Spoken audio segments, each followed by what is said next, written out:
தினம் ஒரு திருக்குறள். அதிகாரம் 13, அடக்கமுடைமை. 121வது குறள்.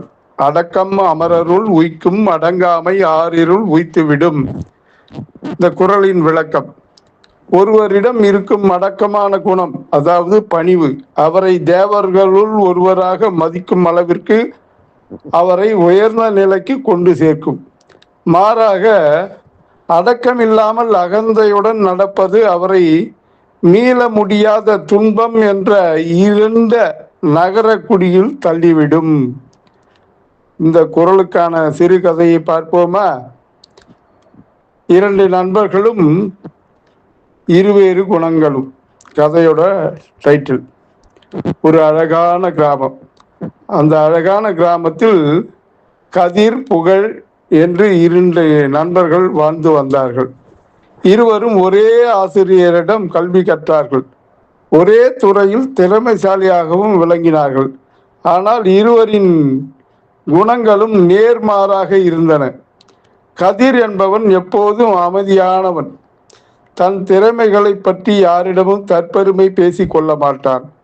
பெரியவர்கள் மற்றும் சக மனிதர்களிடம் மிகுந்த பணிவோடு, அதாவது அடக்கத்தோடு நடந்து கொள்வான் கதிர். ஆனால் புகழ் என்பவன் என்னை விட சிறந்தவன் இந்த ஊரிலேயே இல்லை என்ற அகம்பாவம் கொண்டவன். இந்த புகழ் யாரிடமும் மரியாதை இல்லாமல் அடக்கமின்றி பேசுவது புகழின் வழக்கம். சில ஆண்டுகளில் இருவரும் தங்களின் சொந்த உழைப்பில் பெரிய தொழிலதிபர்களாக வளர்ந்தார்கள், அதாவது உயர்ந்தார்கள். ஒரு முறை அந்த நாட்டின் அரசர் அந்த கிராமத்திற்கு விஜயம் செய்தார். கிராமத்து மக்கள்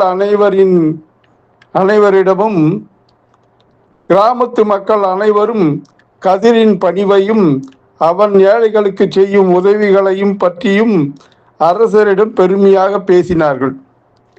அவனது அடக்கமான குணம் அரசரை கவர்ந்தது. அரசர் கதிரை நேரில் அழைத்து அவனது நற்குணத்தை பாராட்டி அவனுக்கு தன் அரசவையில் ஒரு முக்கிய பதவியை கொடுத்து கௌரவித்தார் அரசர். கதிர் மக்கள் மனதில் தேவன் போல் உயர்ந்தான். அதே நேரத்தில் புகழோ தன் செல்வ செருக்கால் அதிகாரிகளிடம் வம்பிழுத்து அடக்கமில்லாமல் பேசியதால் பலருடைய பகையை தேடிக்கொண்டான் புகழ். ஒரு காலகட்டத்தில் அவனது அடங்காமையால் சட்டத்திற்கு புறம்பான தொழில்களில் ஈடுபட்டு மாட்டிக்கொண்டு தன் சொத்துக்கள் அனைத்தையும் இழந்து சிறை என்ற இருண்ட அறைக்குள் தள்ளப்பட்டான் புகழ். கதை உணர்த்தும் நேதி என்னன்னா, கதிரின் அடக்கம் அவனை புகழின் உச்சிக்கு கொண்டு சென்றது. புகழின் அடங்காத குணம் அவனை பேரழிவில் தள்ளியது.